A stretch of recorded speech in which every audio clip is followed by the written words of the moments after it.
السلام علیکم everyone, welcome to Sania family. کیسے ہیں جی آپ سب؟ آج ایک نئی اسٹوری کے ساتھ آپ کی دوست حاضر ہے۔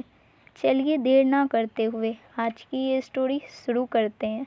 جن کی یہ اسٹوری ہے انہی کے الفاظ میں یہ لکھتی ہے کہ ہمارے کچھ ایسے خواب ہوتے ہیں، ہماری کچھ ایسی خواہشات ہوتی ہے جس کا اظہار ہم کسی سے نہیں کر پاتے۔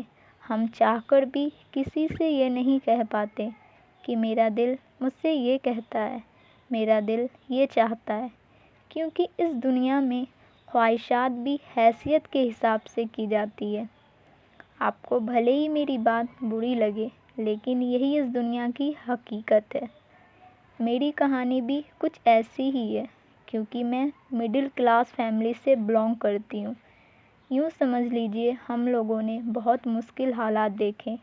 آج اس مشکل وقت کے ہی کچھ باتیں آپ سے شیئر کر رہی ہوں۔ بچپن تو بہت خاص تھا ہی، بچپن میں ایک دوست بھی بہت خاص تھا، جس کے ساتھ بچپن بیتا، ساتھ ساتھ کھیلا کرتے۔ ہم لوگ بچپن میں ساتھ ساتھ اسکول جایا کرتے۔ کہنے کو وہ میرا رشتہ دار بھی تھا، اس سے پہلے وہ میرا پڑوسی تھا۔ ہم لوگ کا ایک دوسرے کے گھر آنا جانا تھا۔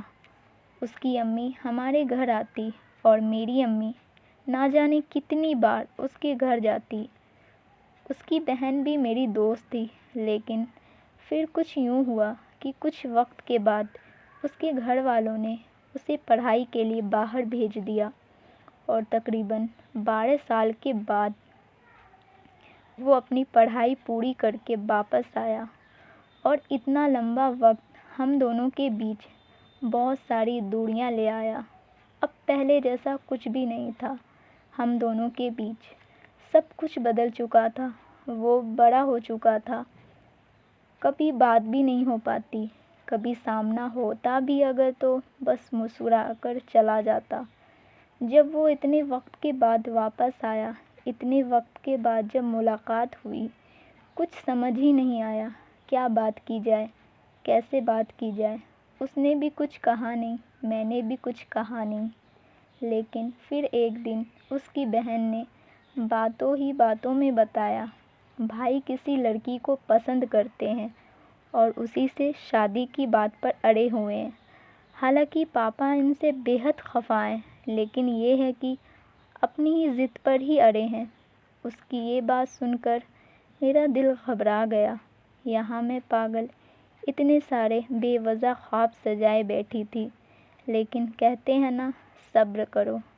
خیر کچھ نہیں، میں نے بھی خاموشی سے صبر کیا، اس کے علاوہ کرتی بھی کیا۔ اور پھر میرے چاچا جان اپنے بیٹے کا مان رکھتے ہوئے اس لڑکی کے یہاں وہ رشتہ لے کر پہنچے، تو اس لڑکی کے والدین نے اس رشتے سے صاف انکار کر دیا۔ میرے چاچا جان کو اس بات سے اتنی تکلیف ہوئی کہ ان کو ہارٹ اٹیک ہو گیا، اور ان کا ڈیتھ ہو گیا۔ یہ سب اتنا اچانک ہوا کہ ہم سب کے لیے یہ بہت بڑا جھٹکا تھا۔ ہم سب ٹوٹ گئے، اور ان کے بیٹے جن کا ہم ذکر کر رہے ہیں، انہوں نے بھی سب کچھ اپنے ذمہ دار ٹھہرایا، خود کو مانا۔ گھر میں بھی ان سب کا ذمہ دار انہیں ہی کہہ رہے تھے۔ انہوں نے اس حادثے کے بعد اس لڑکی کی طرف کبھی دوبارہ مڑ کر نہیں دیکھا۔ یہ سب میرے سامنے ہوا، میں خود گواہ ہوں ان سب چیزوں کی۔ حالانکہ میں سمجھ چکی تھی کہ ہر انسان کا اپنا نصیب ہوتا ہے، اور جو آپ کے نصیب میں نہیں ہے وہ آپ کا نہیں ہو سکتا۔ اور پھر کچھ ہی وقت کے بعد ایک نئی شروعات کا سوچ کر ان کی امی نے ان کا رشتہ انہی کی پھوپھی کی بیٹی سے لگا دیا۔ انہوں نے اپنی امی کی پسند میں اپنی رضامندی ظاہر کر دی۔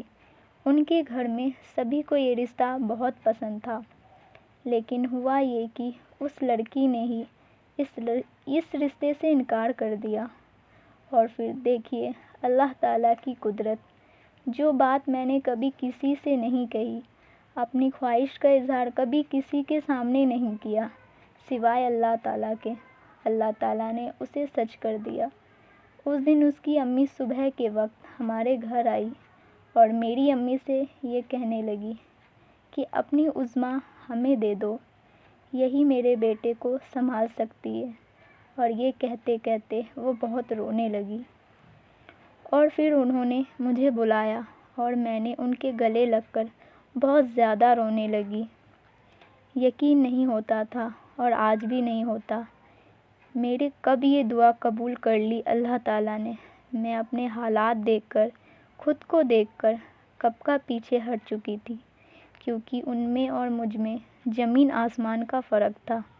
کہتے ہیں نا، اللہ تعالیٰ ہمارے دل کی ہر بات جانتا ہے، ہمارے ان آنسوؤں سے بھی واقف ہے جو کہ ہم سب سے چھپ کر تنہائی میں بہاتے ہیں۔ آپ کو بتا دیں، ماشاءاللہ ہماری شادی کو 2 سال ہو گئے اور پیارا سا 1 سال کا بیٹا ہے۔ میں اگر سوچوں تو آج بھی یقین نہیں ہوتا میرے خواب کو حقیقت میں کیسے بدلا گیا۔